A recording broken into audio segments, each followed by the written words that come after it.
நமக்கு ஒரு பாலகன் பிறந்தார், நமக்கு ஒரு குமாரன் கொடுக்கப்பட்டார். கர்த்தத்துவம் தோளின் மேல் இருக்கும். அவர் நாமம் அதிசயமானவர், ஆலோசனை கர்த்தா, வல்லமையுள்ள தேவன், நித்திய பிதா, சமாதான பிரபு எனப்படும். ஏசாயா 9:6. கெவின். கர்த்தருடைய மகிமையை சுற்றி பிரகாசித்தரு. லூக்கா 2:9. எல்வின் ராஜ். அவன் இதோ ஒரு கன்னிகை கர்ப்பவதியாகி ஒரு குமாரனை பெறுவாள், அவருக்கு இம்மானுவேல் என்ற பெயரிடுவார்கள் என்று சொன்னார். இம்மானுவேல் என்பதற்கு தேவன் நம்மோடு இருக்கிறார் என்று அர்த்தமாம். மத்தேயு 1:23. ஜாய்வின். வாசல்களே உங்கள் தலையை விட்டுங்கள், அண்ணாடி கடவுளை உங்கள் மைமேல் ராஜா உட்பநேசிப்பார்.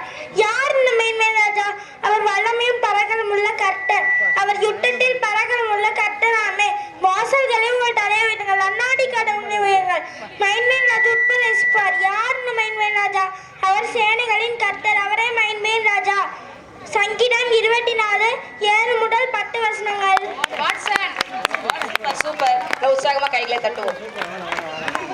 உன்னதத்திலே எனக்கு மகிமை, பூமியிலே சமாதானம், மனுஷன் மேல் பிரியமும் உண்டாதாக.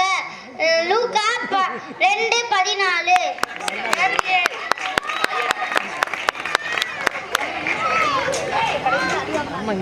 ஆண்டவர் தாமே உங்களுக்கு ஒரு அடையாளத்தை கொடுப்பார். இதோ ஒரு கன்னிகை கர்ப்பவதியாகி ஒரு குமாரனை பெறுவாள், அவருக்கு இம்மானுவேல் என்று பெயரிடுவார். ஏசாயா 7:14. உன்னதத்திலே தேவனுக்கு மகிமையும், பூமியிலே சமாதானமும், மனுஷர் பேரிலே பிரியமும் உண்டாவதாக. லூக்கா 2:14. எழுவி பிரகாசி, உன்னொளி வந்தது, கர்த்தரின் மகிமை உன்மேல் உதித்தது. ஏசாயா 60:1. O Ephrathah of Bethlehem, you are too little among Judah. Who will come to rule Israel?